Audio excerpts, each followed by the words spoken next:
Écoutez, d'un point de vue agronomique, le semis à la volée présente plusieurs avantages, quant à moi.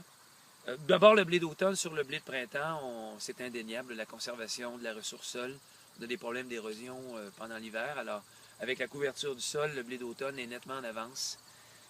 Agronomiquement aussi, le blé d'automne, quand c'est réglé en septembre, on passe à autre chose. Dans l'assolement, ces superficies-là sont réglées. C'est semé, ça va bien. Le semis à la volée présente aussi d'autres avantages, c'est que la distribution des semences est pas tout en ligne sur un même rang. Elle est plus, entre guillemets, naturelle, si on veut. Là, elle est répartie sur un plus grand périmètre. Et ça fait en sorte qu'au niveau du contrôle des mauvaises herbes, on pense que le démarrage au printemps est un petit peu plus rapide que dans des semis traditionnels en ligne. Et ça permet peut-être une meilleure compétition pour les mauvaises herbes. Quant au mode de semis comme tel, par rapport à un semis traditionnel, en septembre, les sols sont en général beaucoup plus portants. Les producteurs ont un petit peu plus de temps. Les chantiers de récolte de maïs et de soya ne sont pas amorcés. Donc, on dispose d'une fenêtre qu'on peut exploiter pour le semis du soya.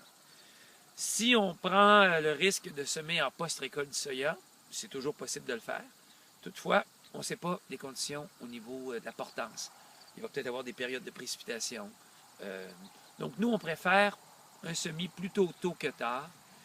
Dans la région, ici en Montérégie, on n'a pas vraiment de problème de pourriture nivale parce qu'il n'y a pas de neige l'hiver. Peut-être que dans d'autres régions, il faudrait nuancer les semis hâtifs comme on le fait ici.